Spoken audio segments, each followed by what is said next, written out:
అపోస్తల కార్యములు 14 అధ్యాయం. అపోస్తల కార్యములు 14 అధ్యాయం.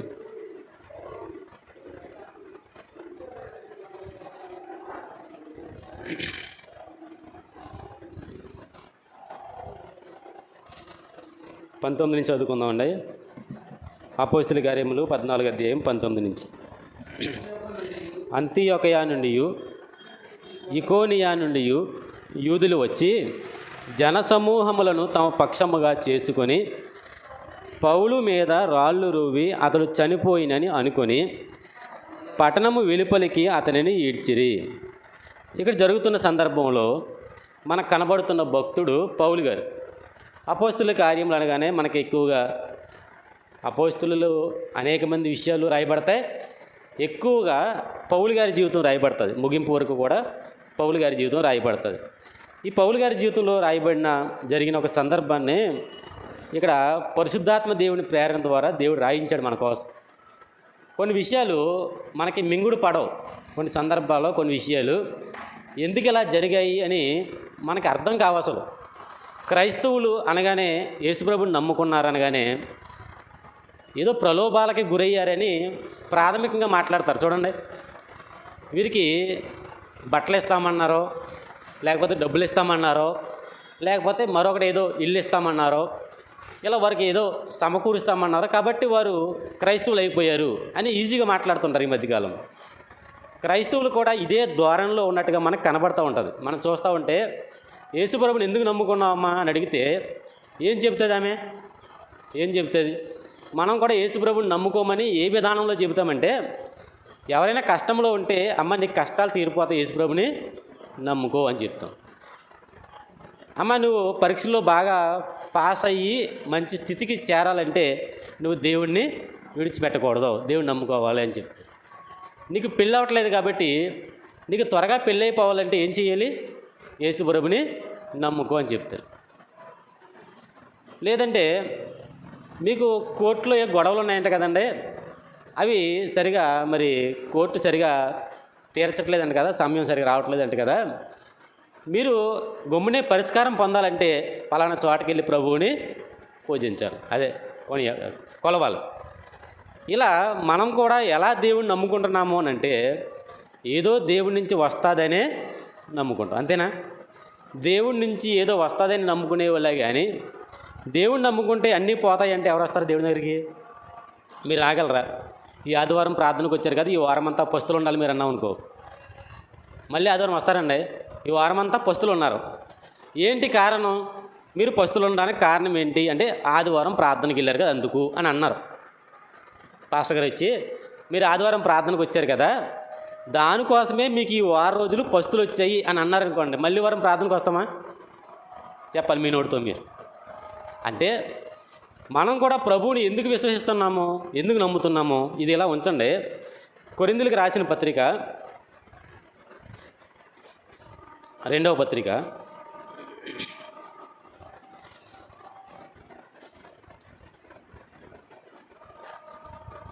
1వ పత్రిక అండి, క్షమించండి, 1వ పత్రిక కొరింథీయులకు రాసిన 1వ పత్రిక 15వ అధ్యాయము 18, 19 వచనాలు. కొరింథీయులకు రాసిన 1వ పత్రిక 15వ అధ్యాయము 18, 19 అందరూ తీసేద్దాం, చదువుకుందాం. అంతేకాదు క్రీస్తునందు నిద్రించిన వారును నశించిరి. 19 ఈ జీవితకాలము మట్టుకే మనము క్రీస్తునందు నిరీక్షించు వారమైన ఎడల మనుషులందరికంటే దౌర్భాగ్యులమై ఉందుము. ఏం చెప్తుంది బైబిల్? బైబిల్ ఏం చెప్తుందంటే ఈ జీవితకాలంలో నాకు ఫలానావి దొరుకుతాయి యేసుప్రభుని నమ్ముకుంటే. యేసుప్రభుని నమ్ముకోవడం వల్ల నాకు ఆస్తులు కలిసి వస్తాయి, యేసుప్రభుని నమ్ముకోవడం వల్ల నాకు ఆరోగ్యం వస్తుంది, యేసుప్రభుని నమ్ముకోవడం వల్ల నాకు ఈ భూ సంబంధమైనవి ఏవో కలిసి వస్తాయి.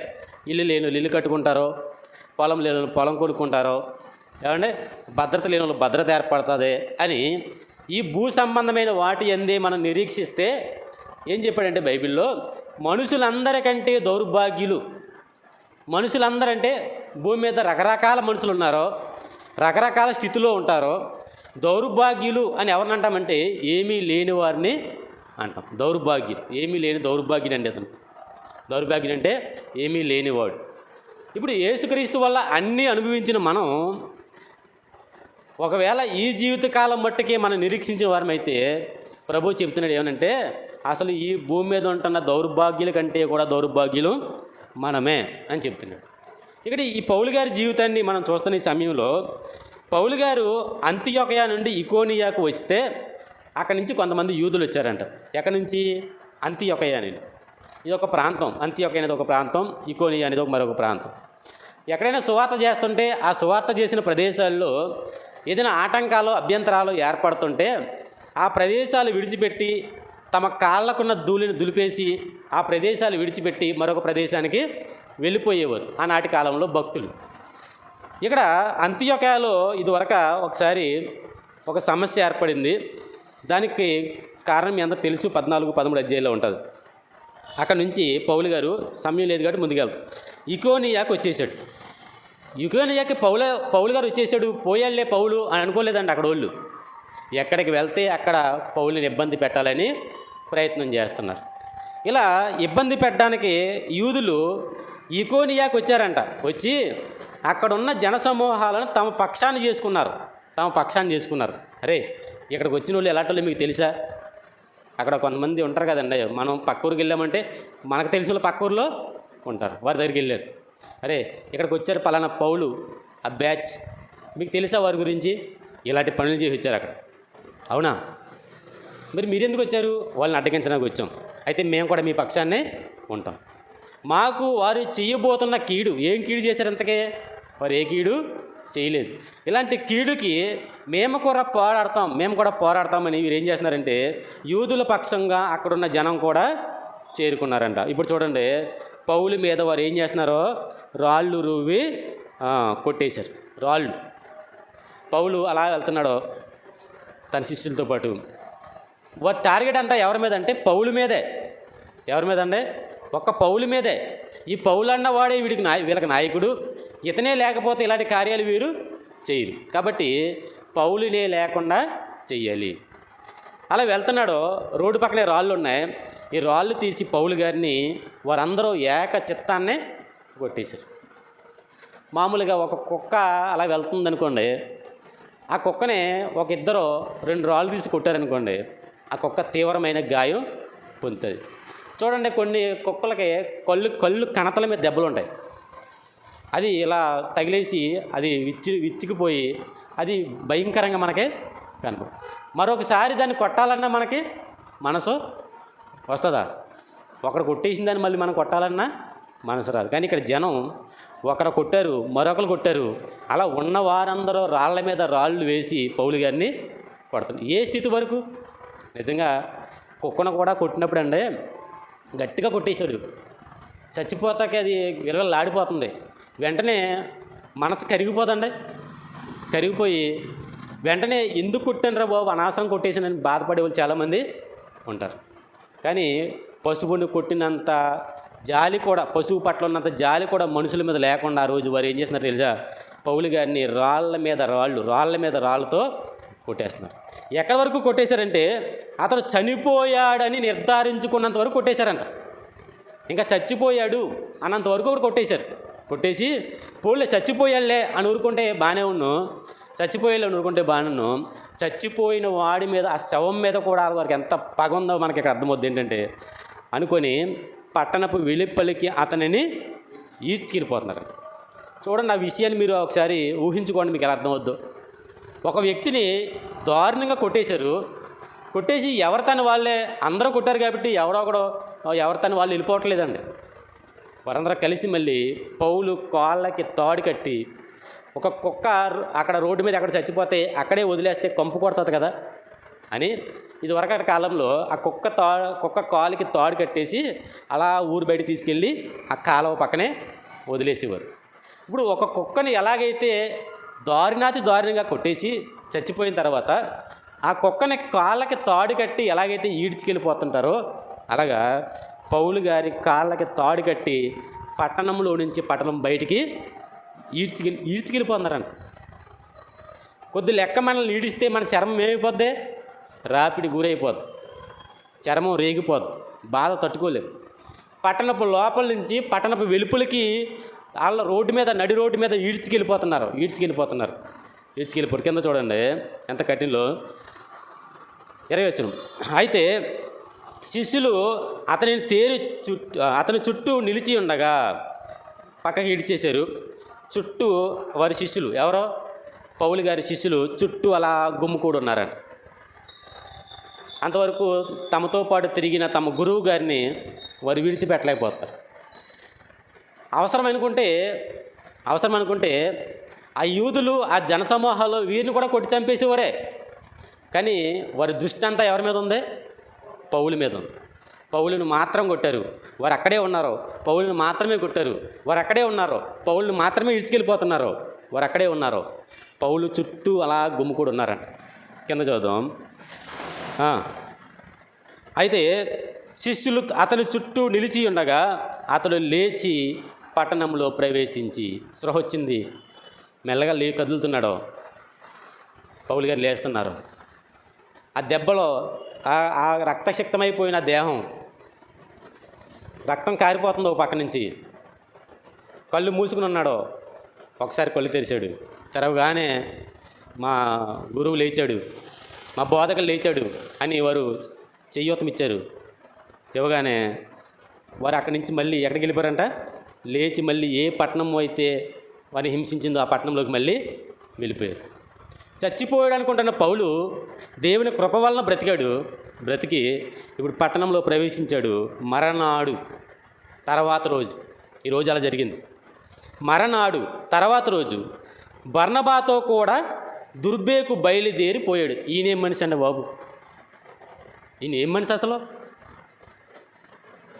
అంత తీవ్ర గాయాలైపోయిన వ్యక్తి కనీసం తక్కువలో తక్కువ అంటే 3 నెలల పాటు బెడ్ రెస్ట్లో ఉండాలి. 3 నెలల పాటు కోలుకోవాలి. ఎందుకంటే రక్తం అంతా పోయింది దెబ్బలకి. తిరిగి రక్తం తమ శరీరంలో చేరాలంటే కనీసం 3 నెలలు. ఆ గాయాలు మానాలంటే కనీసం ఒక 15-20 రోజులు. ఎప్పుడు వెళ్ళిపోతున్నాడంటే ఈయన? మరనాడు. ఇది క్రైస్తవులమైన మనకే చాలా చాలా పెద్ద పాఠం, భక్తుల జీవితాలు. మరనాడు తెల్లవారిందంతే. ఆయన్ని సూర్యుడు ఆపలేడు, ఆయన్ని చంద్రుడు ఆపలేడు, ఆయన్ని ప్రకృతిలో ఉంటున్న ఈ గమనాలు ఆపలేవు. దేనికోసం పరిగెడుతున్నాడు ఈయన? సువార్త కోసం, దేవుని పని కోసం. దేవుని మందిరానికి రావాలంటేనే మనకి చాలా కష్టం. దేవుని మందిరానికి రావాలంటేనే చాలా కష్టం. అతి కష్టం మీద వస్తాం, అతి కష్టం మీద కూర్చుంటాం, అతి కష్టం మీద మళ్ళీ తిరిగి వస్తాం కదండి. ప్రతిరోజు వారంలో ప్రతిరోజు ప్రార్థన అని అంటే వచ్చేవాళ్ళు ఎంతమంది అండి? ఒక వారం పెంచుదాం అనుకుంటున్నాం. ఈ వారం నియమక కూడిక ఒక వారం పెంచుదాం, వాకింగ్ సరిపోవట్లేదు అనిపిస్తుంది. ఎంతమంది ఒప్పుకుంటారు ఇలాంటి చేస్తే? ఎవరిని ఒప్పుకుంటారా? అసలు మంగళవారం శుక్రవారం వచ్చేవాళ్ళే లేరండి. ప్రతిసారి చెప్తున్నాను, మంగళవారం శుక్రవారం వచ్చేవాళ్ళే లేరు. ఈయన చూడండి, ఏవయ్యా నువ్వు రాలేదంటే ఎన్నో కారణాలు చెప్తాం మనం, చాలా కారణాలు చెప్తాం కదా. 1-2 పెళ్ళికి వెళ్ళానండి, సమతకి వెళ్ళానండి, దినానికి వెళ్ళానండి, ఎన్నో కారణాలు చెప్తాం దేవుని సన్నిధి రాలేదే అని అడిగితే. కొన్నిసార్లు అడగాలంటే కూడా భయం వేస్తుంది తెలుసండి కొంతమందిని, అడగాలంటే కూడా. ఇక్కడ చూడండి పౌలు గారు ఏం చేస్తున్నాడంటే, అతడు లేచి పట్టణంలో ప్రవేశించి మరనాడు బర్నబాతో కూడా, మరనాడు 10 రోజుల తర్వాత కాదు, 1 సంవత్సరం తర్వాత కాదు, 6 నెలల తర్వాత కాదు, 3 నెలల తర్వాత కాదు, మరనాడు వెంటనే మరుసటి రోజే బయలుదేరి దుర్బేకు వెళ్ళిపోయాడు. వారు ఆ పట్టణంలో సువార్త ప్రకటించారా, కూర్చున్నాడా? ప్రకటించాడు. 1 వారం సువార్త చేస్తాం, మళ్ళీ వారం ఎవరన్నా గింటిదేనే గిని బయలుదేరం. ఉందా సువార్త ఉందా? సరే. అప్పుడైనా 5 గంటలు రమ్మంటే 6, 5:30. చూసారా? ఒకసారి సువార్త చేసాం, మళ్ళీ సువార్త చేయాలన్న ఆలోచన మనకి రాదు, ప్రేరణ ఉండదు. ఓ పూట తింటాం, మళ్ళీ పూట తినడానికి వద్దులే అనుకుంటామా?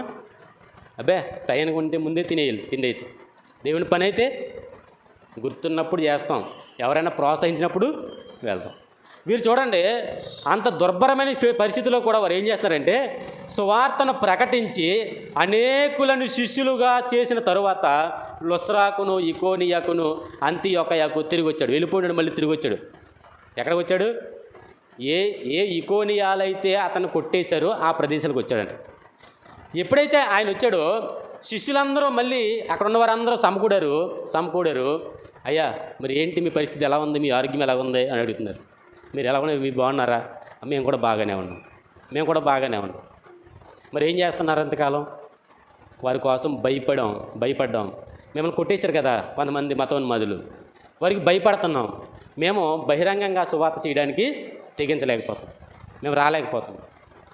ఎందుకు రాలేకపోతున్నారో ఏమో, మిమ్మల్ని కొట్టినట్టుగా నన్ను కూడా కొడతారేమని, మిమ్మల్ని కొట్టినట్టుగా మమ్మల్ని కూడా కొడతారేమో భయపడుతున్నాం అని అన్నారు. అప్పుడు చెప్తున్నట్టు పౌలు గారు 22వ వచనంలో, శిష్యులు మనసులను దృఢపరిచి అంటున్నాడు, విశ్వాసమందు నిలకడగా ఉండవలెను, అనేక శ్రమలు అనుభవించి మనము దేవుని రాజ్యములో ప్రవేశింపవలెనని వారిని హెచ్చరిస్తున్నాడు. వార్నింగ్. హెచ్చరిక అంటే వార్నింగ్, బతిమాలడం కాదు, ఏదో ఒక మాట చెప్పడమో కాదు.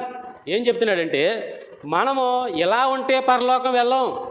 సహోదరులారా, సోదరిమణులారా, మనం ఎలా ఉంటే పరలోకం వెళ్ళాం. పౌలు గారు చెప్పింది ఈరోజు మీకు చెప్తున్నాను, జాగ్రత్తగా. మనం ఎలాగుంటే పరలోకం వెళ్ళాం. అర్థమవుతుందా? ఇది పౌలు మాట కాదు, నా మాట. ఆ రోజు పౌలు వారు చెప్పాడు, అదే మాట మీకు చెప్తున్నాను. మనం ఎలాగుంటే పరలోకం వెళ్ళాం. మరి ఏం చేయాలి ప్రభువా? ఏం చేయాలి పౌలు? ఏం చేయాలయ్యా అంటే అది చెప్తున్నాడు ఏంటంటే, మనము ఇలాంటి శ్రమలో 1-2 కాదు, అనేకములు అనుభవిస్తేనే కానీ పరలోకానికే వెళ్ళాం. అంటే పరలోకానికి తీసుకెళ్ళేవి ఏంటన్నమాట? శ్రమలు, త్యాగాలు. మరి ఏ త్యాగమో లేకుండా, ఏ శ్రమ లేకుండా పరలోకం ఎలా వెళ్ళిపోదామని మనం ఎలా వెళ్ళిపోదామని? పిల్లలకి ఒక తరగతిలో నుంచి మరొక తరగతిలోకి వెళ్ళాలంటే చివరిలో ఏముంటుంది? పరీక్ష ఉంటుంది. పరీక్ష లేకుండా మరొక తరగతికి వెళ్ళిపోతాడు ఎవరైనా? ఫైనల్ ఎగ్జామ్ లేకుండా మరొక తరగతికి ఎవరైనా వెళ్తారండి? కొన్ని నాటిల్లో అయితే క్వాలిఫై అవుతేనే కానీ వెళ్ళటాకలేదు. ఒక 10వ తరగతి, ఒక ఇంటర్మీడియట్, ఒక డిగ్రీ, ఇలాంటి వీటిల్లో ముందుకు వెళ్ళాలంటే ఉన్న వాటిలో నుంచి మనం ఏమవ్వాలి? ఉత్తీర్ణత సాధించాలి. ఇక్కడ చిన్నపిల్లలు ఉన్నారు, 1 నుంచి 9 వరకు, లేకపోతే 7 వరకు ఉంటారు, 9 వరకు ఉంటారు. వీరికి పాస్ అయినా పాస్ అవ్వకపోయినా ఏముండాలి? చివరిలో పరీక్ష అనేది ఖచ్చితం. మన విశ్వాస జీవితంలో కూడా ఇప్పుడు ఈ స్థితిలో నుంచి మరి నిత్యత్వంలోకి వెళ్ళిపోవాలని ఆశ కలిగి ఉన్నాం కదా. మనం ఉన్నామా లేదా? మనం ఈ స్థితిలో నుంచి నిత్యత్వంలోకి వెళ్ళిపోవాలని ఆశ, అంటే పరలోకం వెళ్ళిపోవాలని ఆశ ఉంది. మరి పరీక్షలేయి, శ్రమలేయి, కష్టాలేయి. నీకున్న కష్టాలు నీకుంటాయి, మనకున్న ఇబ్బందులు మనకుంటాయి, మనం పెట్టుకున్న కష్టాలు నష్టాలు ఇవన్నీ కూడా మనకుంటాయి. మరి ప్రభువు నిమిత్తం నువ్వు అనుభవించిన కష్టమేది? ప్రభువు నిమిత్తం నువ్వు పొందిన శ్రమేది, హింసేది? ఇవి ఉంటేనే కదా దేవుడు పరలోకం ఇచ్చేది, అవునా కాదు? ఇవి ఉంటేనే కదా మనకి దేవుడు ఏమిస్తాడో? పరలోకం ఇస్తాడో. ఆయన తిరిగి వస్తాడో. ఎలా వస్తాడంటే, ఆయన ఎలా అయితే వెళ్ళిపోయాడో పరలోకం, అలాగే తిరిగి వస్తాడా రాడా? వస్తాడు. అందుకే మనం పాడుకున్న పాట, యేసు మరలా వస్తాడో, తన వారిని తనతో కూడా తీసుకెళ్ళిపోవడానికి ఆయన వస్తాడు. తనవారు ఎవరు? ఎంతకీ మీలో తనవారు ఎవరో?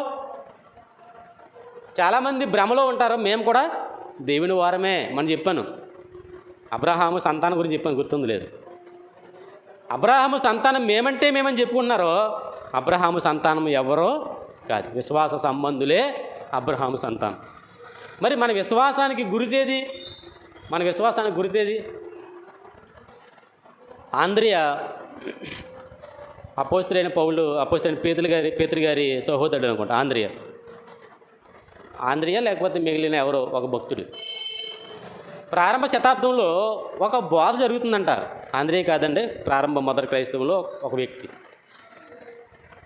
బోధ ఏంటంటే యేసుక్రీస్తునందు విశ్వాసం ఉంటే సరిపోద్ది, పరలోకం వెళ్ళిపోతారు అని చెప్తున్నారు. యాకోబు ప్రభు సహోదరుడు యాకోబు తెలుసు మీకు?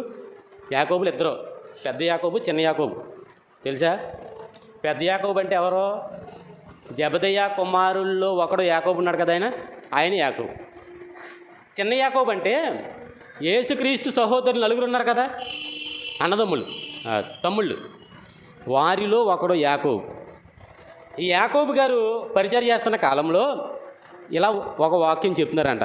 ఏమనంటే, ఇదిగో మీరు విశ్వసిస్తే సరిపోద్ది, దేవుడిని పరలోకానికి తీసుకెళ్ళిపోతాడు. క్రీస్తునందు విశ్వాసం ఉంచితే సరిపోద్ది పరలోకానికి. నేను అది చదువుతున్నప్పుడు నాకు అదే అర్థమైంది. ఈరోజు కూడా సమాజంలో ఎలాంటి నమ్మకం కలిగి ఉన్నామనంటే, యేసుప్రభుని నమ్ముకుంటే సరిపోద్ది, పరలోకం వెళ్ళిపోతుంది. యాకోబు రాసిన పత్రిక ప్రత్యేకంగా ఆ బోధ మీద రాశాడంట ఆయన.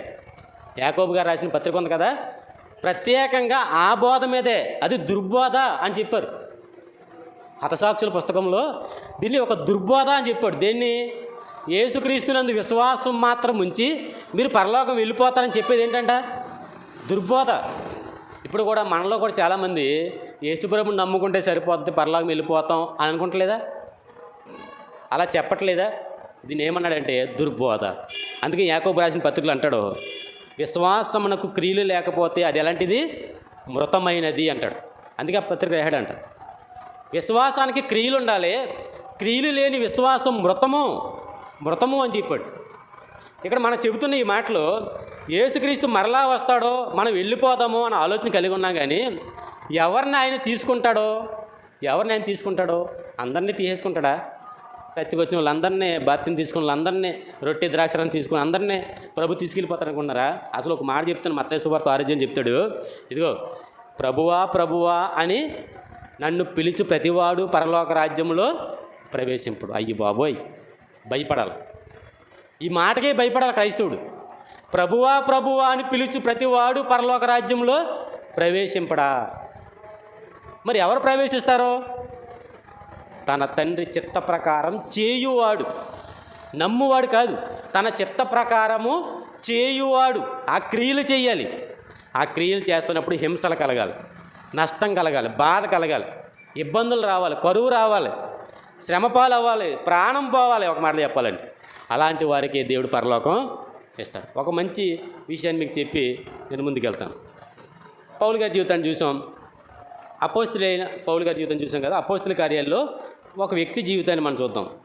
యేసుక్రీస్తు వారే క్రైస్తవ సహవాసంలో, సంఘంలో మొట్టమొదటిగా చనిపోయింది ఎవరండి? యేసుప్రభువే. మొట్టమొదటి హతసాక్షి ఎవరో? మొట్టమొదటి హతసాక్షి ఎవరండి? యేసుప్రభువే. ఆయనే చనిపోయాడు ఫస్ట్ అందరి కోసం.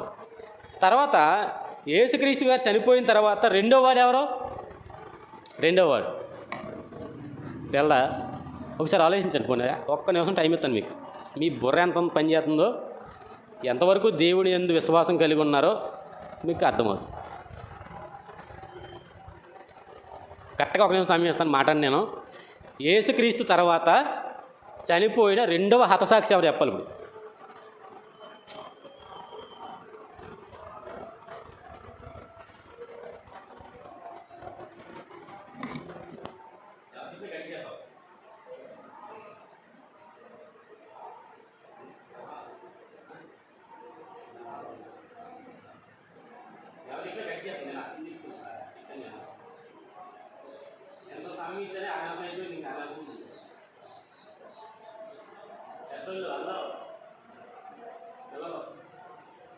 యేసుక్రీస్తు వారు చనిపోయిన తర్వాత చనిపోయిన రెండో హతసాక్షి ఏమంటారా?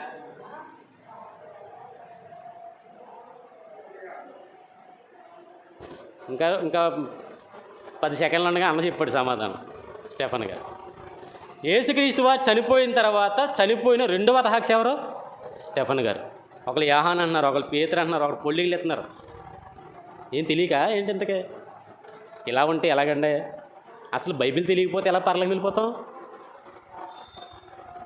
చాలా విషయాలు తెలుసుకోవాలి మీరు. లెక్కలో వారానికి 2 సార్లు పెట్టి, రోజుకి 2 సార్లు క్లాస్ పెట్టేసినారు మీకు, తక్కువే అరకొటేయాలి బాగా. ఏమండి? రెండవ వాడు హతసాక్షిగా మారినవాడు స్టెఫను. ఈ స్టెఫన్ ఎవరయ్యా అంటే 6వ అధ్యాయం 5వ వచనం. ఇందులో జనసమూహం విస్తరిస్తుంటే ఒక సనుగుడు ఏర్పడిందంట. ఏంటంట? భోజనాలు పెట్టడం లేదు మాకు సరిగా అని ఒక తెగ మీద మరొక తెగ వాదించుకుంటున్నారు. భోజనాలు పెట్టట్లేదంట. ఏం పెట్టలేదు? భోజనాల దగ్గర వచ్చేసింది గొడవలకు. సంఘం విస్తరిస్తుంటే భోజనాల దగ్గర వచ్చిందంట. అప్పుడు అన్నారు వీళ్ళు, భోజనం పంచిపెట్టడం యుక్తం కాదు. నేను దేవుని వాక్యం బోధించడం మానేసి మీకు భోజనాలు పెట్టడం, నువ్వు తిన్నావా, నువ్వు తిన్నావమ్మా, నువ్వు తిన్నావు బాబా అని అడగడం కాదు, యుక్తం కాదు. ఇది పద్ధతి కాదు. తిండికి అది ప్రాధాన్యం. దేవుని రాజ్యం అంటే భోజనము పానము కాదు అని మీలో ఎవరిని ఏర్పరచుకుంటారో ఒక 7గురిని ఏర్పరచుకోండి, ఆ పనాలు చూసుకుంటారు, మా పని మేము చూసుకుంటాం అని అన్నారు. ఆ 7గురిలో ఒకడే స్టెఫను. చూడండి 5వ వచనం. ఈ మాట జనసమూహం అంతటికి ఇష్టమైనందున వారు విశ్వాసముతోనూ పరిశుద్ధాత్మతోనూ నిండుకొనిన వాడైన స్టెఫను, ఫిలిప్పు, ప్రోకోను, నికానోరు, తీమోను, పరమనాసు, యూదుల మత ప్రవిష్టుడైన నికోలాస్, ఈ 7గురు నిలబెట్టారు.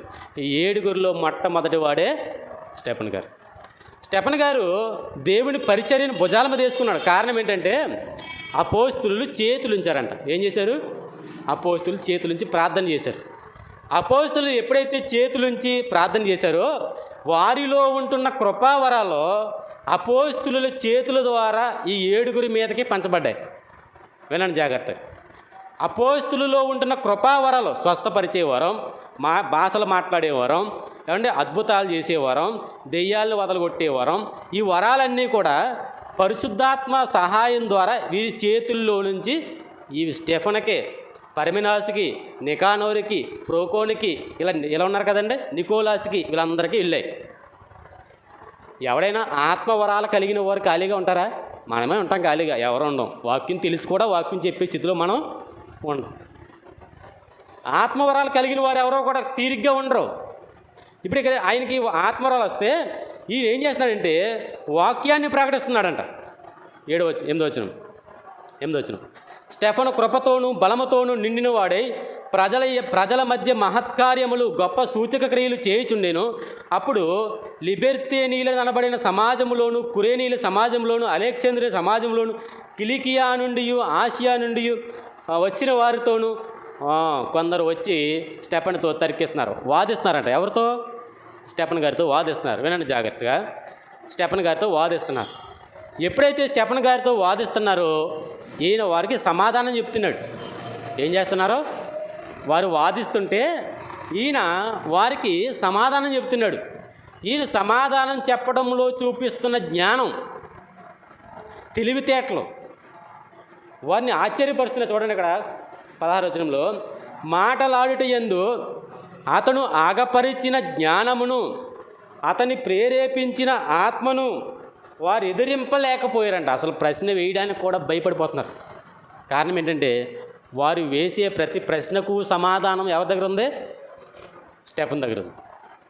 ఆయన చక్కగా వారు వాదిస్తున్న ప్రతి వాదనకి ప్రత్యుపకారపు వాదన, లేకపోతే తిరిగి సమాధానం చెప్పగలిగిన కెపాసిటీ ఆయన దగ్గర ఉంది. కారణం ఏంటంటే అతన్ని ప్రేరేపిస్తుంది ఎవరో? ఆత్మ, పరిశుద్ధాత్మ. ఇలా కాదులే, వీడు మనకు లొంగడు కానీ అబద్ధ సాక్షులను పెట్టేసి ఎలాగైనా నేను లేకుండా చేసేద్దాం అనుకున్నారని. కొంతమంది అబద్ధ సాక్షులు నిలబెట్టేశారు. మనుషుల్ని నీకు 100 రూపాయలు ఇస్తాను రారా, ఓ మాట చెప్పన్నారు. వచ్చారు లేనిపోని మాటలు చెప్పడానికి. సమాజం ముందు వాళ్ళు నిలబెట్టారు, సభ ఎదురు నిలబెట్టారు స్టెఫన్ గారిని. నేరారోపణ విపరీతంగా చేస్తున్నారు. చేసిన తర్వాత ఇప్పుడు స్టెఫన్ గారు మాట్లాడుతున్నాడు. అవకాశం ఇస్తారు మాట్లాడడానికి, మాట్లాడుతున్నాడు. ఆయన మాట్లాడుతూ ఏం చెప్తున్నాడంటే, తండ్రులారా, అబ్రహాము హారానులో కాపరమున్నది అని ఎక్కడో మొదలుపెట్టి ఒక్కొక్కటే మోషే గారి గురించి, వాళ్ళ గురించి, వీళ్ళ గురించి ప్రతి విషయాన్ని చెబుతూ వస్తున్నాడని. చూడండి, చివరికి వద్దాం. 7వ అధ్యాయము అపోస్తుల కార్యములు 7వ అధ్యాయము 47-50.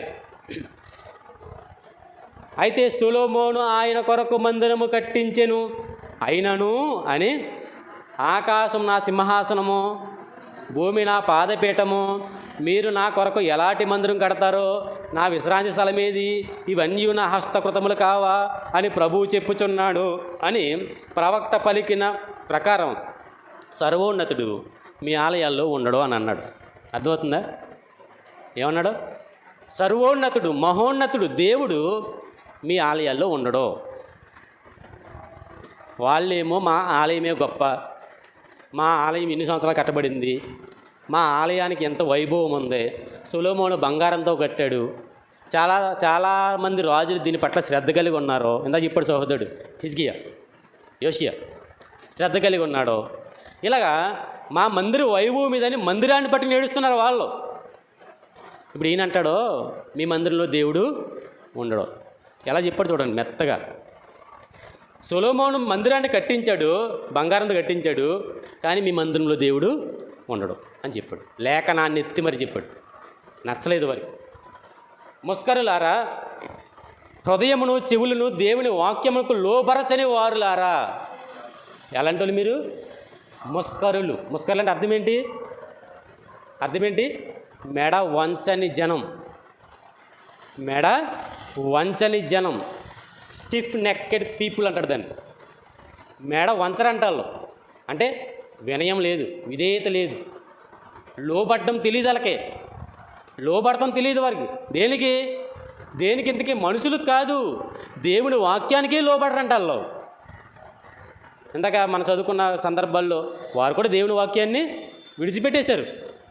వీరు అదే మాట చెప్తున్నాడు. ఇంకో ముస్కరులారా, మెడవంచని జనమా, హృదయమును చెవులను మాకెందుకు, కనీసం దేవుని వాక్యాన్ని కూడా మీరు లోబరచరు. మనం కూడా అలాంటి కదండి. బళ్ళలోకి వెళ్ళే ముందు మనం పరీక్ష చేసుకోవాలి. మనం కూడా అలాంటి అలాంటి కదా, మనం అలాంటి వాళ్ళమే. మెడవంచని జనం మనం, లోబడని మనుషులు మనం. దేనికంటే మనుషులకు కాదు, దేవునికే లోబడం. దేవుని మాటకు కూడా లోబడం మనం. దేవుని మా వాక్యమునకు లోబడనల్లని జనులారా, మీ పితరుల వలె మీరు ఎల్లప్పుడూ పరిశుద్ధాత్మను ఎదిరించుచున్నారు అని అన్నాడు. కోపం వచ్చేసింది ఎవరికే చెప్పరేంటి? ఎవరి కోపం వచ్చింది? ఎవరికంటే? మీకు ఎప్పుడు వస్తుంది కదా కోపం. మీకు వచ్చిందా? మీకు వస్తుంది, వాళ్ళకి వస్తుంది. ఎందుకని? వాళ్ళంతే మనమంతే కదా. మరి మనకే కోపం వచ్చింది. ఇప్పుడు ఏం గట్టిగా మాట్లాడితే మనకు కోపం వస్తుంది. గట్టిగా మాట్లాడకపోయినా అక్కడ వాళ్ళకే కోపం వచ్చింది. మెడవంచని జనమా, ఇదిగో బకీరయ్య కుమారుడి దగ్గర నుంచి యేసుక్రీస్తు వరకు, అదేనా, ప్రవక్తలను హింసించిన మీరందరికీ, నీతిమంతుల రాకను గురించి ముందుగా తెలిపిన వారందరినీ చంపేశారు మీరు. వీరందరి రక్తం మీ మీదకి వస్తుంది.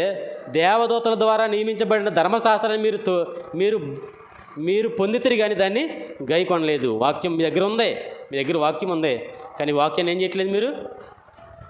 తీసుకోవట్లేదు మీరు. ఆహారం ఉంది, ఆహారం తీసుకోవట్లేదు మీరు. వాక్యం ఉంది, వాక్యాన్ని మీరు ఏం చేయట్లేదు? తీసుకోవట్లేదు. ఉంటుంది, ఎలాగుంటుంది వింటాం, తీసుకోవడం అంటే ప్రవర్తించాలి దాని ప్రకారం. తీసుకోవాలంటే ఎన్నో అభ్యంతరాలు, ఎన్నో ఆటంకాలు, చాలా ఇబ్బందులు. చూడండి, వారి మాట విని కోపంతో మండిపడి అతను చూసి పండ్లు కొరికి అతను ఏం చేశారు తెలుసండి? రాళ్ళు రువ్వి చంపేశారు. ఎవరిని? స్టెఫన్ చంపేశారు, రాళ్ళతో కొట్టి చంపేశారు. పౌలు గారిది ప్రాణం పోలేదంతే. అక్కడ పోతే ఆయన చచ్చిపోతారు రాళ్ళు కొట్టినందుకు. ఇక్కడ కూడా వీళ్ళు ఏం చేస్తున్నారంటే రాళ్ళు రువ్వి సౌలు అనే ఒక యవ్వని దగ్గర పాదాల దగ్గర బట్టలు పెట్టి కొట్టి చంపేశారంట. రెండవ హతసాక్షి ఎవరో? స్టెఫను రెండవ హతసాక్షి. ఈ హతసాక్షి మాట్లాడుతున్న మాట ఏంటి తెలుసా? యేసు ప్రభువా, నా ఆత్మను చేర్చుకో. మనం చెప్పగలమా ప్రభువా నా ఆత్మను చేర్చుకో అని చెప్పడానికి? కారణం ఒకటి కావాలి కదా. మరి ప్రభువా నా ఆత్మను చేర్చుకో అని చెప్తున్నాడు ఈయన. చేర్చుకుంటున్నాడు. వినండి జాగ్రత్తగా. ప్రభువా నా ఆత్మను చేర్చుకో అని చెప్పడానికి మనకు కారణం ఏంటి? ప్రభువా ఈ సందర్భాన్ని బట్టి నన్ను జ్ఞాపకం చేసుకో అంటాడు నెహమ్యా. ప్రతి విషయంలోనూ ఆ సందర్భాల్లో ప్రభువా నేను ఈ పని చేశాను, నన్ను జ్ఞాపకం చేసుకో. ప్రభువా నేను ఈ పని చేశాను, నన్ను జ్ఞాపకం చేసుకో అని అంటాడు. ప్రతిసారి అంటాడు ఆయన నెహమ్యా. మరి నువ్వు కూడా, నేను కూడా ప్రభువా నా ఆత్మను జ్ఞాపకం చేసుకో అని చెప్పాలంటే కారణం ఉండాలి. కారణం ఉందా? అరే ఏనండ్రా, కారణం ఉందా? ఇక్కడ వారు చెప్తుంటే, వారు కొడుతుంటే ఆయన అంటున్నాడు, ప్రభువా వీరి మీద ఈ నేరము మోపొద్దు అంటాడు. వీరి మీద ఈ నేరం మోపొద్దు ప్రభువా, ఇదిగో ఈ పాపం వారి మీద మోపొద్దు అని గొప్ప శబ్దంతో కేకేస్తున్నాడు. అని ప్రభువా నా ఆత్మను చేర్చుకో, నా ఆత్మను చేర్చుకో. రెండవ హతసాక్షి. మనం చెప్పగలమా ఇలాంటి మాటలు? అక్కడ బైబిల్లో జరిగింది కానండి. మనకు ఏం వద్దు, మనకు అక్కర్లో దియ్యి, మనకేం కావాలి ఇంతకే? ఆశీర్వాదాలు కావాలి. మనకేం కావాలి? ఆశీర్వాదాలు కావాలి. ఇప్పుడు ఎక్కువ అండి చాలామంది యేసుప్రభుని నమ్ముకోవడానికి కారణం ఏంటి తెలుసండి? ఒక విషయం చెప్పి నేను ముగిస్తాను, మంచి సాక్ష్యం చెప్పి. యేసుప్రభుని నమ్ముకోవడానికి ఏంటి కారణం అనుకున్నారు చాలామంది? లోభాలు, మోహాలు, ధనాలు, ఆస్తులు, పాస్తులు, ఇవే కదండి. అంతేనా? మరి సమస్తాన్ని విడిచిపెట్టి వారేమో ప్రాణాలు అర్పిస్తుంటే మనమేం కోరుకుంటున్నాం? దేవుని కోసం బ్రతకడమే కష్టం కదా మనకి. వారేమో దేవుని కోసం చావడానికి సిద్ధంగా ఉన్నారు, మనం కనీసం దేవుని కోసం బ్రతకడానికి దేవుని కోసం బ్రతకడానికి కూడా కష్టమైపోతుంది మనకి. వారేమో ప్రభువా నీ కోసం చచ్చిపోవడానికైనా సిద్ధమే ప్రభు. ఒక విషయం చెప్తాను చూడండి. కుత్తులు మజ్జి అని ఒక వ్యక్తి ఉన్నాడు. కుత్తులు మజ్జి, గుర్తుంచుకోండి పదాలో వీలైతే రాసుకోండి. కుత్తులు మజ్జి ఈ వ్యక్తి కుష్ఠవ్యాధి వచ్చేసిందంట. ఏ వ్యాధి? కుష్ఠవ్యాధి. ఈ విషయం చెప్పి నేను ముగిస్తాను, కొద్దిసేపు జాగ్రత్తగా ఆలకించండి. కుత్తులు మజ్జి అని ఒక వ్యక్తి ఉన్నాడు. ఈ వ్యక్తికి కుష్ఠరోగం వచ్చేసింది. కుష్ఠరోగం రాగానే ఏం చేస్తారు సర్వసాధారణంగా? సుమారుగా 1965 నుంచి 90 మధ్యకాలంలో, 91 మధ్యకాలంలో, ఈ కాలంలో కనీసం కరోనా వస్తేనే మనుషులు ఏం చేసాం? అరే నీకు ప్రత్యేకంగా బాత్రూమ్ ఉండాలి, నీకు ప్రత్యేకంగా రూమ్ ఉండాలి, ఐసోలేషన్, ఇతను ప్రత్యేకమైన ప్రదేశంలో ఉండాలి. కనీసం బంధువులు కూడా దగ్గరికి వెళ్ళి చూసిన జాకలాలు ఎక్కడ కూడా లేవు. చచ్చిపోతే బంధువులు కూడా వెళ్ళని సంస్కారాలు ఎన్నో జరిగిపోయినాయి కదా. మా ఆయన చచ్చిపోయాడు తీసుకెళ్ళిపోండి అని ఫోన్ చేసింది అన్న ఆవిడ. ఎవరికే? పోలీసులు వచ్చారు. అమ్మ తీసుకెళ్ళిపోమంటావా? తీసుకెళ్ళి ఒకసారి చూస్తావా దగ్గరికి వచ్చి చూడండి. అంటువ్యాధి ఏమైపోద్ది? అంటికి పోద్ది.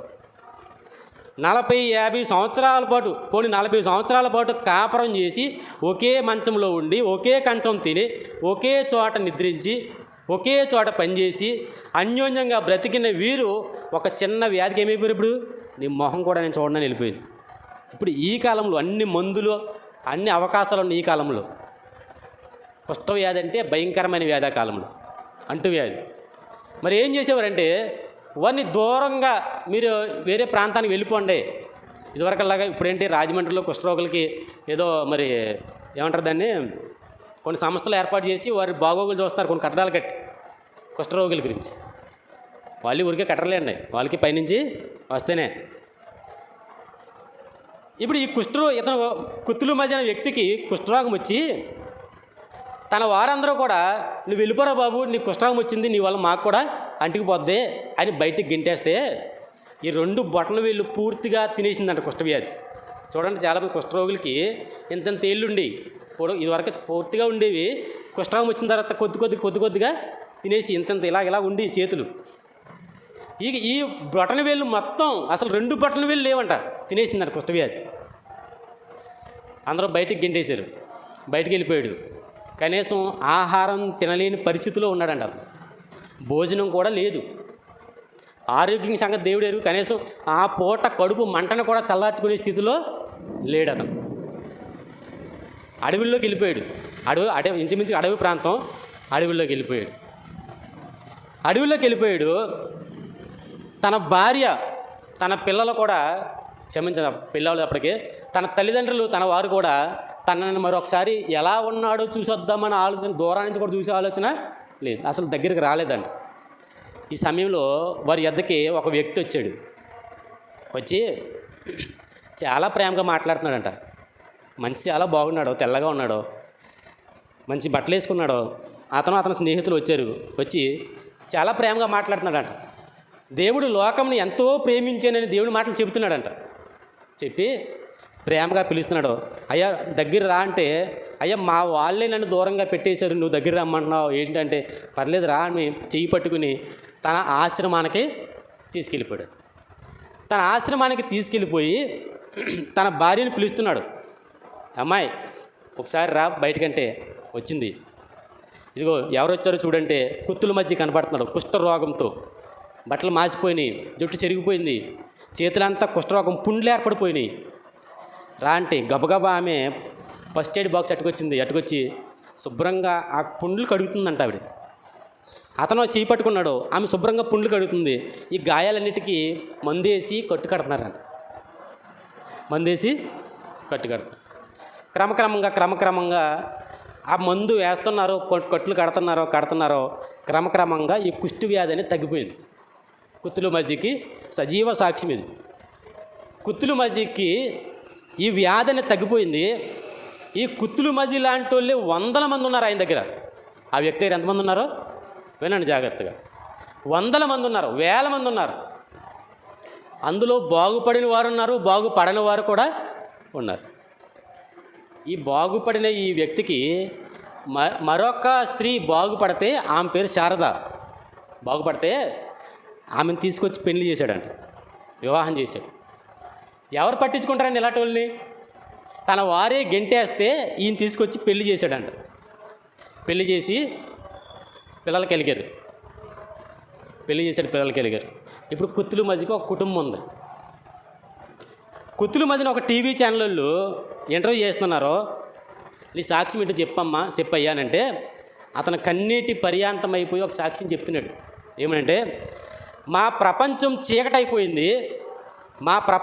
మా జీవిత ప్రపంచం ఉందే అది చీకటైపోయింది, పూర్తిగా అంధకారం అయిపోయింది. అడవుల్లో గెంటేశారు మమ్మల్ని, అడవుల్లో గెంటేశారు. ఇప్పుడు క్షణము ప్రాణభయంతో ఉన్నాం మేము. అడవుల్లో ఎలాంటి క్రూర మృగాలు ఉంటాయి. అంతవరకు ఎందుకండి, కొంతమంది దుర్మార్గులు ఉంటారు, వాళ్ళే కుడి చంపేస్తారు. ఇలాంటి బతుకుదు మన అవసరం, ఇటు బతికాడంటే రోడ్డు మీదకి వస్తే ఇంకోటి కంటేస్తాడని. క్షణము ప్రాణభయంతో విలవల్లాడిపోయాం మేము ఒకప్పుడు.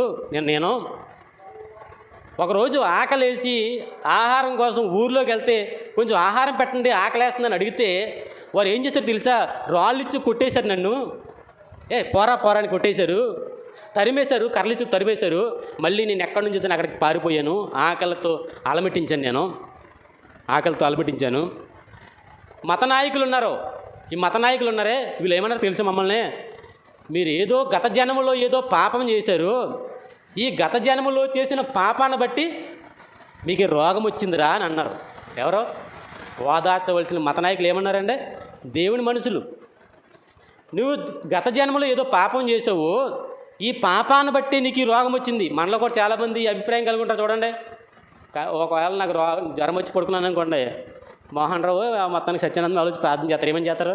ప్రభా మరి ఎందుకు వచ్చిందో జ్వరం ఇది, మరి నీ ఏదన్నా అతిక్రమం చేసి ఉంటాడో సరిదిద్దుకోవడానికి సహాయం చేయ ప్రభు అని ప్రార్థన చేస్తారు. నేను చేసినప్పుడు, నాకు జ్వరం చేసినప్పుడు నేను అన్నాను, అది చెప్తున్నాను. నేను పడిపోయినప్పుడు, నేను రోగి అయిపోయినప్పుడు నా కోసం చేసిన ఒక ఆయన ప్రార్థన, ఇతను ఏదో పాపంలోని పొరపాటులో ఉన్నాడు ప్రభువా, నువ్వు క్షమించు ప్రభు అని నాకు రాకపోతే నేను బాధపడుతుంటే మూలిగే నాకు మీద తాడిపండిపోయినట్టు ఈడు ప్రార్థన మళ్ళీ నాకు. చూసారా, వీళ్ళు కూడా అలాంటి వాళ్ళే. వీళ్ళు సఫర్ అయిపోయి బాధపడుతుంటే, చాలా ఇబ్బంది పడుతుంటే, కనీసం పూట కూడి కూడా లేకుండా ఇబ్బంది పడుతుంటే మత నాయకులు ఏమన్నారు తెలుసండి? మీరు గత జన్మలో చేసిన పాపాన్ని బట్టే మీకు ఈ రోగం వచ్చింది అన్నారు అని ఏడుస్తున్నాడు. అతను బాగా ఏడ్చేస్తున్నాడు. ఇదిగో అడవుల్లో చనిపోవడానికి మమ్మల్ని అందరినీ వదిలేశారు. కానీ డాడా వచ్చాడు మా దగ్గరికి.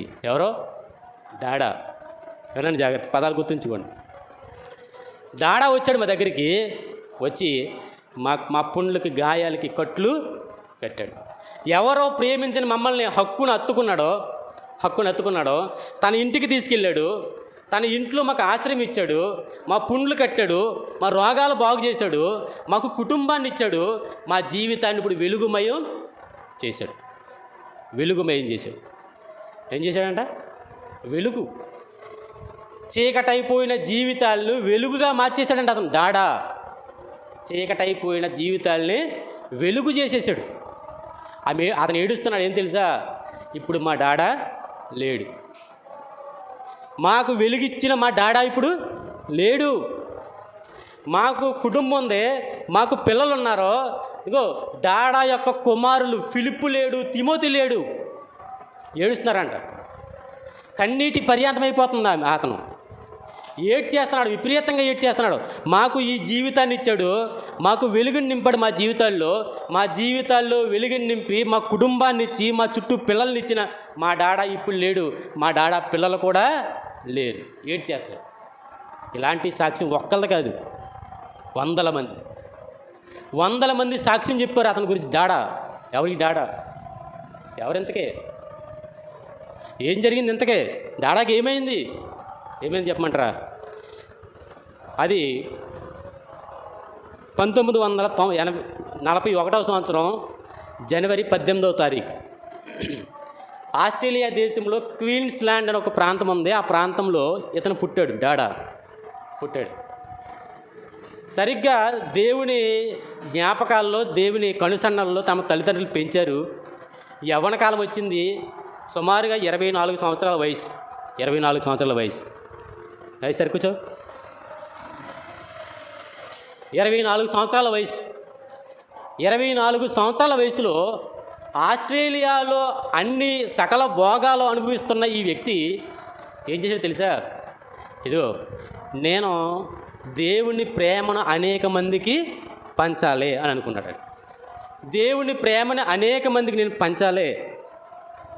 అమ్మా, నాన్న, నేను దేవుని నిమిత్తం మిషనరీగా వెళ్ళిపోతాను.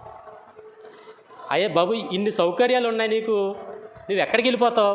ఇక్కడే మన దేశంలోనే ఎక్కడైనా ఏదైనా ప్రాంతం ఎన్నుకుని ఆ ప్రాంతంలో సువార్త చెయ్యి, మిషనరీ చెయ్యి, మళ్ళీ తిరిగి మన ప్రాంతానికి వచ్చి అంటే, అమ్మ కాదమ్మా, నేను దేవుని కోసం ప్రత్యేకించబడిన వ్యక్తిని, నేను దేవుని కోసం వెళ్ళిపోతాను, ఆయన చూపించే ప్రదేశానికి వెళ్ళిపోతాను అని ఒక మారుమూల ప్రదేశానికి వచ్చేసాడు, వెళ్ళిపోయాడు. అదొక దేశం. చెప్తాను దేశం ఏంటో. అదొక దేశం. ఆస్ట్రేలియా అంటే ఎక్కడో ఖండాంతరాల్లో ఉన్న దేశం. చాలా దూరం వచ్చేసాడు.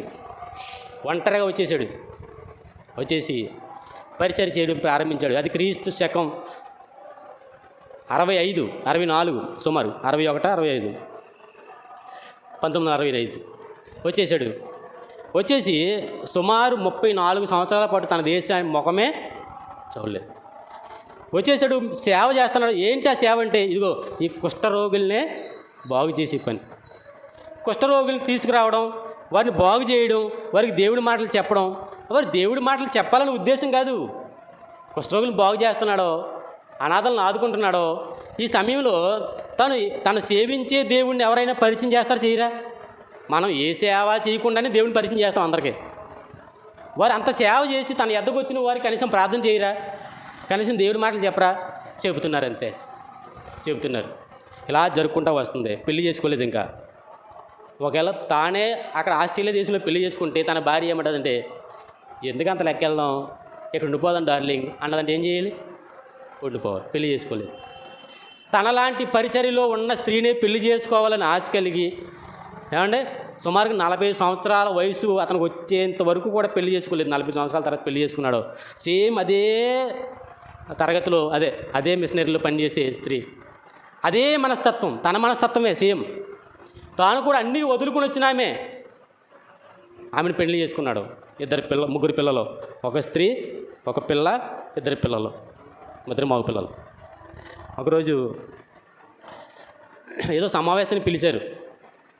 ఆ సమావేశానికి వెళ్ళాడు. రాత్రి అయిపోయింది. ఈ రాత్రి అయిపోతే ఆ ప్రదేశంలో నుంచి మరి ప్రదేశంలోకి రావడానికే ఇబ్బందికరమైన వాతావరణం కాబట్టి తన భార్య పిల్లల్ని అక్కడే ఉంచేశాడు. 2 మగపిల్లల్ని తీసుకుని కారులో బయలుదేరాడు. కారులో 2 మగపిల్లల్ని తీసుకుని బయలుదేరి వస్తుంటే చలి బాగా విపరీతంగా ఉందంట. ఈ చలిలో ప్రయాణించడం మంచిది కాదని ఒక చోట ఆపి నిద్రపోతుంటే వందల మంది సమూహం గుంపులుగా వచ్చేసారు. కారుని పగలగొట్టేశారు, కారుని ధ్వంసం చేసేసారు, కారు మీద పెట్రోల్ పోసేసారు, నిప్పంటించేశారు.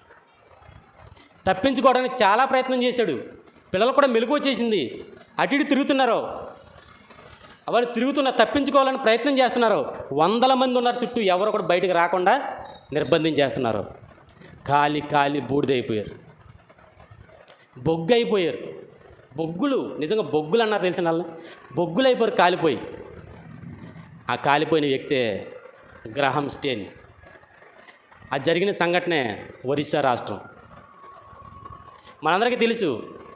ఆ జరిగిన ఆ సందర్భం 1990 జనవరి 22 అర్ధరాత్రి 12:30 కంటే 23వ తారీఖు చచ్చిపోయాడు. ఎందుకు చచ్చిపోయాడు ఆయన? ఎందుకు చచ్చిపోవాలి? ఎందుకు తన దేశాన్ని విడిచిపెట్టి ఇంత లెక్క రావాలి? ఎందుకు ఇక్కడ ఉన్నవారు ఎవరో కుష్ఠరోగులను చూడరా, ఆయన వచ్చే చూడాలా? ఎందుకు చూడాలి? చెప్పాలి. క్రియలు లేకుండా విశ్వాసం అనేది విశ్వాసమే కాదు. క్రియలు లేకుండా విశ్వాసమే కాదు. తమ ప్రాణాలు అర్పించకుండా పరలోకానికి వెళ్ళిపోయే ఎవ్వరూ లేరు. శ్రమల పాలు కాకుండా అనేక శ్రమలు అనుభవించి మన పరలోకం వెళ్ళాలని బైబిల్ చెప్తుంటే శ్రమలే లేవని ఈరోజు మనకే బోధించబడుతుంది. నిజమా? మనమైతే దేవుడిని ప్రార్థన చేస్తాం. ఏమని? ప్రభా, నాకు ఇంత క్షేమస్థితిని దయచేయి ప్రభా, నువ్వు ఇచ్చినందుకు వందనాలు ప్రభా, ఇంకా క్షేమంగా ఉంచు ప్రభా. రాత్రిపూట నా మంచం చుట్టూ ఎవరు ఉంచాలి? దేవతలు ఉంచు ప్రభా. మరి వారికి ఆ భద్రత లేదే, ఆ రక్షణ లేదే, వారికేమో ఉండకూడదో, నీకు ఎందుకు పనికిరాని నీకు మాత్రం దేవదూతలు రావాలంట కాపలా కాయడానికి. సిగ్గు లేదండి మాట చెప్పడానికి. నిజంగా వారు చచ్చిపోయారు. ఎవరి కోసం? తన చుట్టూ ఉన్న వారి కోసం, మన కోసం చచ్చిపోయారు వాళ్ళు. తెలుగులో లేకపోతే ఆయా భాషల్లో ఏ ప్రదేశంలో వాళ్ళు సేవ చేస్తున్నారో ఆ ప్రదేశపు భాషల్లో బైబిల్ని తర్జుమా చేశారు. తిమోతి, ఫిలిప్పు వీళ్ళిద్దరూ కూడా తమ తండ్రి చేస్తున్న తర్జుమాలో సహాయం చేసేవారట. చచ్చిపోయారు. ఇప్పుడు ఆ కుత్తులు మహిజీ ఏడుస్తుంది. ఏంటి తెలుసా? నాకు ఎంత వెలుగునిచ్చిన, నా జీవితాన్ని వెలుగుతో నింపిన నా డాడా ఇప్పుడు లేడు, చచ్చిపోయాడు. చంపేశారు మా డాడాని. పద్మ ఉంది, పద్మ మాట్లాడుతుంది, ఇదిగో నేను కూడా కుష్ఠరోగంతో నిండిపోతే నా రోగాన్ని కూడా బాగు చేశాడు. ఎందుకు చంపేశారు మా డాడాని? ఎందుకు చంపేశారు? మా కుష్ఠరోగంతో బాధపడుతుంటే ఎవరు మమ్మల్ని పట్టించుకోకపోతుంటే మమ్మల్ని పట్టించుకున్నందుకు చంపేశారా? ఆమె అడుగుతున్న ప్రశ్న అదే. టీవీ ఛానల్ వరకు, పేపర్ ఛానల్ వరకు. అందుకే చంపేశారా? మంచి చేసిన చంపేశారా మా డాడానే? మా డాడా ఇప్పుడు లేడు. చంపేసినాడు దారాసింగ్. తెలుసు కదా మీ అందరికీ, దారాసింగ్. ఏం నేర్చుకుంటున్నాం దీన్ని బట్టి మనం? ఏమండి, ఏం నేర్చుకోవాలి దీన్ని బట్టి మనం? గ్రహం స్థితి చచ్చిపోయాడు. మరి ఈరోజు నువ్వు ఎవరి కోసం చచ్చిపోయాడు? ఆయన తన చుట్టూ ఉన్నవారి కోసం. తాను అక్కడే ఉండాలనుకుంటే సకల భోగాలు ఇప్పటికీ కూడా సజీవంగా ఉండగలిగేవాడు. మనకు అనుకూలమైన ప్రదేశంలో ఉంటాం, మనకి కష్టమైన ప్రదేశంలోకి రాము. మనం ఎక్కడికి వెళ్ళి దేవుని మాటలని చెప్పము. చచ్చిపోయాడు గ్రహస్థి అని, కాలి బూడిదైపోయాడు. మరి నీ త్యాగం ఏంటి? మనం ఎలా వెళ్ళిపోతాం పరలోకం? చెప్పాలి. మనం ఉట్టిన వెళ్ళిపోతాం పరలోకం. ఎలక్షన్ రిజల్ట్ వస్తాయి 4 రోజుల్లో, 3 రోజుల్లో, 2 రోజులు కదలే, మొత్తం పైన తెలవాలంటే ఎక్కువ రోజులు. 360 సీట్లతో బీజేపీ మళ్ళీ గద్దెనెక్కుతుంది. తెలుసా? 350 నుంచి 360 సీట్లతో బీజేపీ మళ్ళీ ప్రభుత్వం స్థాపిస్తుంది. గ్రహం సింగ్ చచ్చిపోయినప్పుడు ప్రభుత్వం ఏంటి తెలుసా? బీజేపీ. తెలుసా మీకు? గ్రహం సింగ్ చచ్చిపోయినప్పుడు బీజేపీ ప్రభుత్వం, అటల్ బిహారీ వాజ్పేయి ప్రధానమంత్రి. మంచోడండి ఆయన మతతత్వం మంచి కాదు. ఇతను మిగతా వాళ్ళందరూ అలాంటి వాళ్ళే, ప్రధానమంత్రి మాత్రం మంచోడు, చాలా మంచోడు. అతను ఏమన్నాడు తెలుసా? ఆ రోజు పేపర్ స్టేట్మెంట్ తెలుసా? ఈరోజు నా తలని ఎత్తుకోవడం నేను సిగ్గుపడుతున్నాను అన్నాడు. నా తల చూపించడానికి నేను సిగ్గుపడుతున్నాను అన్నాడు. మంచి వ్యక్తి, చాలా మంచి వ్యక్తి అటల్ బిహారీ వాజ్పేయి. నా తల ఎత్తుకోవడానికి సిగ్గుపడుతున్నాను అన్నాడు. ఈ జరిగిన సంఘటన బట్టి వారు చేసిన ఈ పనికి నా తల ఎత్తుకోలేకపోతానని అన్నాడు అటల్ బిహారీ వాజ్పేయి. మణిపూర్లో క్రైస్తవుడి యొక్క తలను నరికేసి అతను దడికి తగిలించేశారు. గుర్తుందా? గుర్తుందా లేదా? దడికి తగిలించేశారు. ఎంతోమంది క్రైస్తవుల్ని చిత్రహింసని చంపేశారు. మనం చెప్పాను. ప్రధానమంత్రి అన్నవాడు ఒక్క మాట కూడా మాట్లాడలేదు. ఒక టీవీ స్టేట్మెంట్ కానీ, ఒక పేపర్ స్టేట్మెంట్ కానీ, ఒక ట్విట్టర్ స్టేట్మెంట్ కానీ ఒక్కట కూడా ఇవ్వలేదు. ఎందుకు ఇలా చేస్తున్నారు, ఆపండి అని ఒక మాట కూడా మాట్లాడలేదు. వాడే మళ్ళీ ప్రధానమంత్రిగా ప్రమాణ స్వీకారం చేయబోతున్నాడు. క్రైస్తవులు ఒక మాట చెప్పనండి, 1వ శతాబ్దం నుంచి 19వ శతాబ్దం వరకు ఎంతమంది చచ్చిపోయారో అంతకంటే కొన్ని వేల రెట్లు చచ్చిపోయారండి. 20వ శతాబ్దంలో చంపేశారు అంతమందిని క్రీస్తు నిమిత్తం. వారు చచ్చిపోవడానికి ఇష్టపడుతున్నారు వాళ్ళు. ఎందుకు? మాకు ఎక్కడ కళ్ళు తెరిస్తే మేము అక్కడ కళ్ళు తెరిస్తాం, పరలోకం వెళ్ళిపోతాం. అలాంటి దుర్మార్గుడు ఈరోజు మనకి పరిపాలకుడిగా రాబోతున్నాడు. ఏమైనా జరగవచ్చు. రేపు పొద్దున్న నిన్నే తీసుకెళ్ళి తలకాయ నరికించుకుంటావా? సిద్ధమేనా? చెప్పాలి, సిద్ధమేనా? చెప్పండి, నోరు లేదా? సిద్ధమా? హతసాక్షుల పుస్తకంలో ఒక స్టేట్మెంట్ ఇచ్చాడు ఇలాగ, ఇలా చనిపోయారు, వారు సిద్ధపడి పని చేశారు. నీ సంగతి ఏంటని రాశాడు. నాకు నిజంగా మతిపోయింది తెలుసా. నీ సంగతి ఏంటి? చదువరి, ఇది చదువుతున్న నీ సంగతి ఏంటని రాశాడు. సిద్ధమే అని రాశా. నాకు సిద్ధమేనా మీరు? దేవుని కోసం శ్రమకే, హింసకే, కష్టానికే, ఇబ్బందులకి, ప్రాణం పోయే పరిస్థితికి సిద్ధమేనా? సిద్ధంగా ఉండాలి. ఒకవేళ ఈ ప్రభుత్వంలో ఏమంటే మీరు మందిరానికి రాకూడదని నియమం వచ్చిందనుకోండి, హ్యాపీ కదండి. ఎందుకని? అసలు వెళ్తమే ఇష్టం లేదు మాకు. మంచి మీరు యాక్ట్ మీరు రిలీజ్ చేశారు, హ్యాపీ అనుకునే వాళ్ళు ఎక్కువ. విలవిల్లాడిపోవాలి, దేవుని పని కోసం ప్రయాసపడాలి. ఏమండి మరి ఆ రోజు వారు చెబుతున్న ఈ సాక్ష్యాలు, వారి జీవితాలు మనం చూస్తుంటే నిజంగా మనల్ని ఏం చేస్తున్నాయి? ఆశ్చర్యపరుస్తున్నాయి. ఒక విచిత్రమైన మాట చెప్పనా? ఈ రోజు ఉంటున్న నేతల హృదయాల్లో ఏముందో ఒక మాట చెప్తాను, జాగ్రత్తగా గమనించండి, ముగిస్తాను. గ్రాహం స్టీన్ చచ్చిపోయిన డేట్ ఎంత? ఇందా చెప్పాను. గ్రాహం స్టీన్ చంపేసిన డేట్ చెప్పనంటారా? మళ్ళీ జనవరి 23. ఏంటి? జనవరి 23. గుర్తుంచుకోండి బాగా. వీళ్ళు ఎంత దుర్మార్గులో, ఎంత దుర్మార్గాలకు రానున్న కాలంలో ఒడిగడతారో అనే విషయాలు చెప్తున్నాను. గ్రాహం స్టీన్ని వెనకుండి చంపించేశారు. బజరంగ దళాలకు సంబంధించిన వారు అందరూ కూడా చంపించేశారు. చంపేసిన డేటు జనవరి 23. గుర్తుందా? అయోధ్యలో రామ మందిరాన్ని ఓపెన్ చేసిన దినమేంటి తెలుసా? అయోధ్యలో రామ మందిరాన్ని ఓపెన్ చేశారే, దాని డేట్ చెప్పమంటారా? జనవరి 23 ఈ సంవత్సరం. వారికి తెలియక చేస్తున్నారన్నమాట ఈ పనులు. వారికి తెలిసే ఇది మాకు విజయం. 2022లో ఈ దారాసింగ్ని విడుదల చేయమని పెద్ద ఎత్తులో ధర్నాలు చేశారు. తెలుసండి మీ అందరికీ. గ్రాహం స్టీన్ చంపేసిన దారాసింగ్ని ఏం చేయాలంట? విడుదల చేయాలంట. ఇంకెంతమంది చంపించేస్తారో మర్చిపోలేదు. వాళ్ళకి రాసుకున్నారో పలానా రోజు నేను చంపేశాం, ఇది మనకి విజయం. కాబట్టి ఈ విజయ దినోత్సవాన్ని మన దేవుడికి చేసుకుందాం. మర్చిపోరనుకుంటున్నారా? నిన్న పోడూరులో ఒక సంఘటన జరిగింది తెలుసా? నిన్న అనుకుంటా. పోడూరులో ఒక పాస్టర్ గారి ఇంటికి ఈ గుమ్మం ఉంటుంది కదా, గుమ్మానికి పైన కింద పక్కనే ఆ పక్కనే జై శ్రీరామ్ అని ఇదివరకు ఇక్కడ మనం చూసారా, అక్కడక్కడ మన రామ మందిర్ ఓపెనింగ్కి స్టిక్కర్లు కొట్టారు. అదే సున్నంతో రెడ్ సమ్ ఏంటిది కాషాయం, జై శ్రీరామ్ అన్న పదాలని అలా స్టిక్కర్ కొట్టారు. నిన్నే పోలీస్ కంప్లైంట్ ఇచ్చాడు ఆయన పాస్టర్ గారి ఇంటికి.